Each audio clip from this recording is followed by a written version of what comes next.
C'è chi ti promette la luna, chi ti promette le stelle, chi farà un nuovo universo se sarà il caso. Noi non ti promettiamo, facciamo. Media Triveneto, il nuovo network del Nord-Est.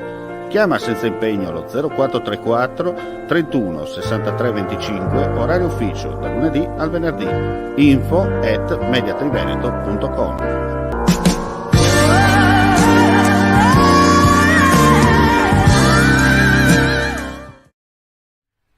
Ben ritrovati gentili amici e amiche alla visione all'ascolto per quanto riguarda l'informazione su friulitv.net.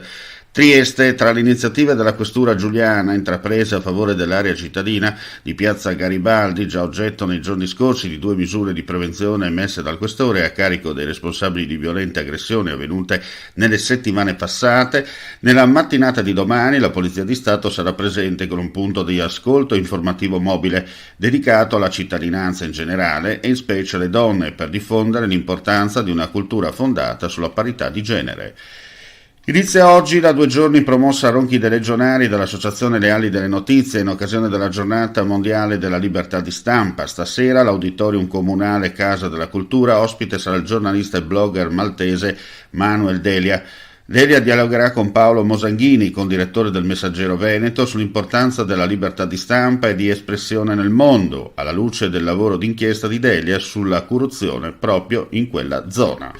80.000 euro per valorizzare i dialetti di origine veneta parlati in Friuli Venezia Giulia, il triestino, il bisiaco, il gradese, il maranese, il muggesano, il liventino, il veneto dell'Istria e della Dalmazia, nonché quello goriziano, pordenonese, udinese.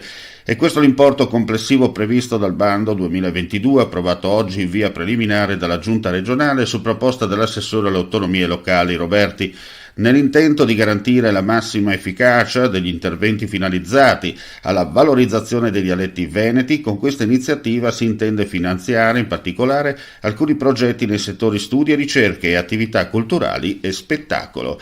E con questa notizia chiudiamo qui questa edizione. Grazie come sempre per la visione all'ascolto. Ulteriori news sul nostro sito friulitv.net. Non resta che augurare a tutti voi un buon proseguimento di giornata.